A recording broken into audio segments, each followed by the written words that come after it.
Hey guys, Youngblood with you, and as we continue to look at the new Vanguard variants, we're going to take a look at my now favorite of the Vanguards, being the Sentinel. Coming with an interesting blue and gold color scheme. You can see that it doesn't have the little slot in the bottom of the middle module for torpedoes because this version does not have that.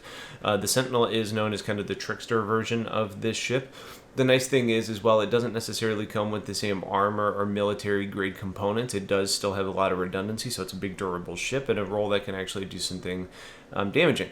Now, what this thing is very interesting here is that it actually comes on board with an EMP generator. To my knowledge, that was nothing that was actually outlined in any of the release notes or the actual sales of the documentation brochure.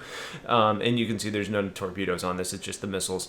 So I don't know if this was a directional change or if it's kind of a placeholder. Either way, if it's a placeholder, I hope they're starting to communicate that pretty quickly. As far as the components are concerned, what you're seeing is a lot of stealth components on this. I will probably opt to run most of my military components on this if I'm using my battlefield upgrade kits, just because I don't necessarily see as much value in stealth on a ship of the size of the Vanguard. That being said, if there's some really good components that allow you to do things from a distance without being seen, we'll go ahead and take advantage of that. As far as weaponry is concerned, on the nose you have an attrition. It's a size 4 that's gimbaled. If you're familiar with the attritions, they are very good guns. They do a nice job of damage against shields as well as against the hull itself. They also tend to rack up damage the longer that they're actually firing. On the nose, as far as the cannon is, the quad cannon, you have distortion weapons. You can see them there alternating fire. So what you have on the various ones is a laser on the Warden, you have ballistic on the Harbinger, and here you actually have the distortion. I've got the EMP charging up, and you can see it as I go to release it. It's almost got like a generic placeholder type of name, so I'm not confident enough on the size to say what it is. That being said, I will say that it has been very effective in actually being used against ships up to size like Hammerheads. In Arena Commander, when playing Pirate Swarm, having the ability to bring in the EMP and still do a significant amount of damage with the weapons and the missiles that are on the ship was a very nice surprise and made dealing with a ship of that size significantly easier. Now, through the inside of the ship, we have very similar things. Again, you can see some of those stealth components in the component housing. One of the things that makes this my favorite ship right now is the interior back here. It's almost got a Rocinante feel if you're Expanse fans, kind of that bluish theme. You see some bright screens.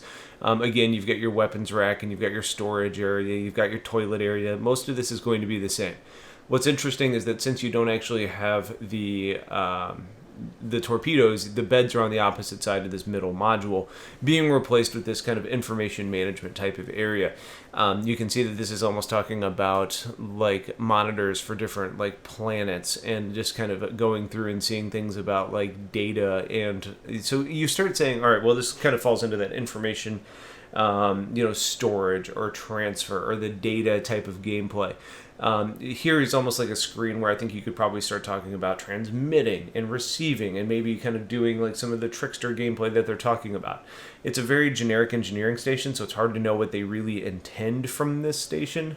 But when you start looking around it, you start seeing things like data cores and computers and other various things like that, like server space and blades to what that seems to indicate the ability to do things like data running and stuff like that. So it'll be interesting to see, but the interior here is really pretty great.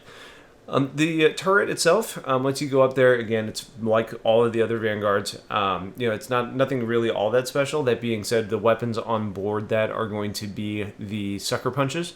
So again, you're running more distortion there. Now, you can obviously change that out to your liking. I'm not sure I would want the quad nose and the turret to be distortion. I'd probably want something that does a little bit more damage up top because the distortion doesn't really do any of that damage. But again, we'll play with it more and more and more and see what we end up thinking about it.